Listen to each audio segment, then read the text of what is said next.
Hi, my name is Joseph, And my name is Oskar.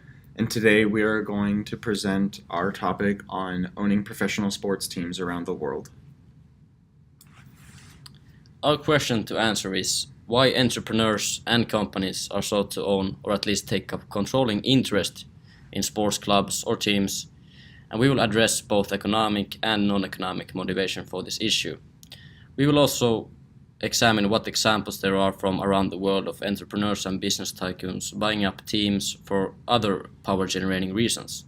We are citing examples from the United States, the United Kingdom, and Australia. As an introduction, we're going to introduce our research, which mostly found that there's been a large shift in the recent years, probably 10 to 20 years from today, in how and why sports organizations have been owned and operated. We've seen a large trend of individuals now wishing to take ownership or at least part ownership into clubs or teams for a multitude of reasons. These changes in recent years have really shown us that sports teams and clubs have made more of a shift to looking more like a modern day business based on what we've found. Yes, and as Joseph stated before, that the teams are nowadays like a modern day businesses. There are huge amounts of money operating in the business of buying, financing, and operating a sports team, and the teams are really making money through various of cash flows. Professional sports teams worldwide are proverbial cash cows with at least three strong sources of revenue: TV money, commercial activities, and gate receipts. Additionally from these, the teams can make money from sponsorships, advertisements, various contracts, prize money from success of the club, and sales of merchandise and apparel. But still, the main factor driving everyone's earnings and the earnings of the owner is the increasing value of TV and media deals. And as a fact, live sports remain one of the very few things people are prepared to pay for. The teams performing in major leagues are therefore highly valued as brands, and that is giving a rise to redefinition of clubs' transformation into these business organizations, and therefore having an increase of interest by entrepreneurs and companies to own a sports club. So we'll first look at the economic motivators of the United States. In the United States, owning a professional sports team is arguably one of the more profitable business decisions that you could make, especially if you're looking at sport ownership worldwide, mostly because of the popularization of sport, specifically in the NBA, the National Football League, NFL, and Major League Baseball, MLB, because of their large player contracts and massive fan bases worldwide. We've noticed that even in lack of success, not making the playoffs, or poor team performance in general, that American sports teams can still turn major profits just by having large enough of a following worldwide and having these large player contracts. One of the examples that we look at is the Los Angeles Lakers from the National Basketball Association in America. They just finished their season in February of 2017 as the worst season in franchise history in terms of record. Did not even come close to making the playoffs, yet they are still second among NBA teams valued at over $3 billion US dollars. As you can see here by this graph, you can see their numbers, who owned them, and like I said before, they're number two in team valuations at roughly $3 billion as of February 2017. While most sport clubs do turn profits for the United States, there are a fair number of examples that don't create profits, most of which are belonging to the MLS, Major League Soccer.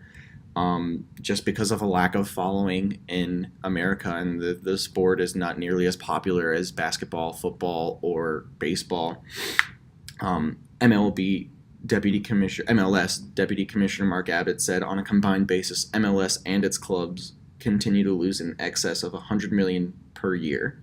So that's a lot of money. But even with that, American owners of sport franchises are, for the most part, incredibly successful because of their large fan bases, and even the MLS is trending upwards right now in America. So owning teams in America is definitely profitable. Let's take the United Kingdom and the English Premier League here as an example. With the large fan base of the sport throughout the world, it stands to reason most, if not all clubs, should at least turn major profits every season. Because in the English Premier League, the commercial revenues have grown strongly in recent years, and as clubs look to cash in on the worldwide popularity of the competition. But still, in general, a football club is unlikely to yield much of a return, and mostly teams operate at net loss, despite the significant TV and other commercial revenues. Most of the revenue is generated by the team to pay out the players in the form of salary, and the rest is used to cover operating expenses of the business. Like any other company, they also employ lawyers, financing people, marketers, salespeople, and etc. So, yeah. As you can see from the graph of the profits and losses for the year 2014 and 2015 in the EPL, English Premier League, some sports clubs are generating at a net loss or barely turning a profit.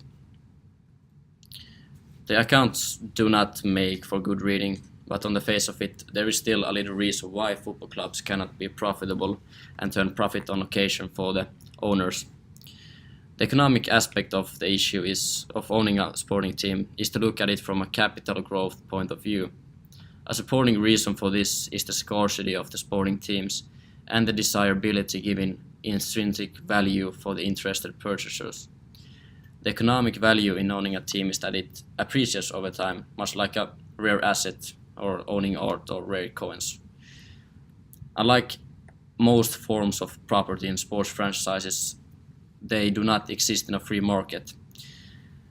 Theoretically speaking, for the owners, this ensures that the value of the team they own does not get deflated with an increase in amount of the aforementioned product or teams. Additionally, if a football club keeps performing on the pitch at the same level as when an owner bought it, then it will hold value and likely increase its value. It's like a long-term asset that you hope will appreciate. For instance, Roman Abramovich, a Russian billionaire businessman, bought Chelsea in 2003 for £150 million. Abramovich recognized the immense value of the global brand of Chelsea Football Club, and as a cash generator and the opportunities to enhance the club even further. And yeah, 13 years later, the club is worth £1.66 billion. Another aspect of the economic motivators is also when the royal houses of Abu Dhabi and Qatar bought Manchester City, not as a rational business investment, but as instruments of soft power. The owners of Manchester City also owns Etihad, which is therefore recognized as the stadium Manchester City is playing in, the Etihad Stadium, and also on jersey sponsors. Football is seen as an important way of expanding their brands and increasing their recognition. So now we look at economic motivators in Australia, and the NRL was the example that we chose as how club ownership can turn profitable if managed properly. And we look at the case of Nathan Tinkler and his ownership of the Newcastle Knights, and how back in 2013 he had to turn ownership of the Newcastle Knights back over to the NRL because he could no longer afford the team. So we see a lot of examples in this case that, private owners want to make the most profit with the high risk that it takes of owning something by yourself. And we saw in this case that he could no longer afford it. So we see his case along with 4 other teams, 5 total privately owned NRL teams. The rest are owned by major businesses or corporations. And we see that there's the potential of success in these privately owned teams. There just needs to be a lot of money put forth in order to make some profits. So now we look at non-economic motivators.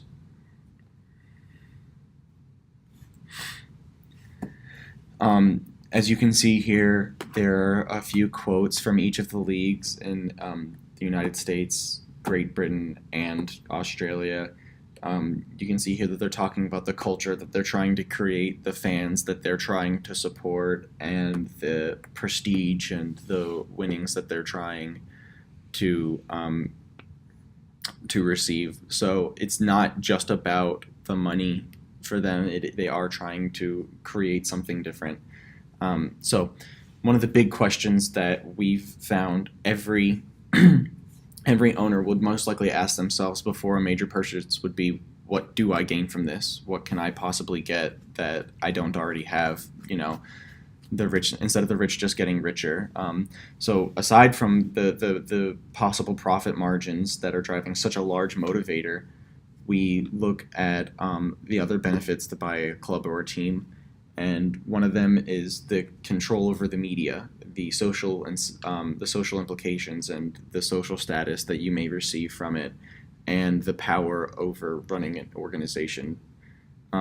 We see examples of conflict arising over team ownership, like with the Los Angeles Lakers a few years ago, when owner Jerry Buss died and left his 66% ownership to his 6 children.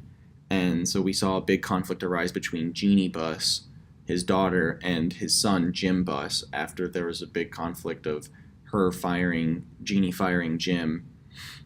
And it went all the way to court even, where ownership was, decided to remain with Jeannie, and she took all 66% ownership instead of sharing it with her siblings. Yeah, and sports can draw in investments for non-economic reasons, as Joseph stated earlier, because directors of soccer clubs pursue the prestige, local credibility, and facilities for corporate entertainment. The reasons of owning a sporting team are just not about making money. And many owners are simply fans of the clubs they own or have strong ties to the local community. And the social status is a major factor, a non-economic factor of buying a sporting team. The investors and buyers seems to acquire status and influence through the ownership of a team. And it gives them the sense of power and control of owning it. And owning a sporting team is a statement that you are a certain level of a businessman. For the most part, football clubs are seen as a trophy asset and as an ego trip. For instance, Roman Abramovich has turned into a highly recognizable figure from buying Chelsea Football Club. So, in conclusion, while in the business world the head can rule the heart, it can be the opposite when it comes to sports.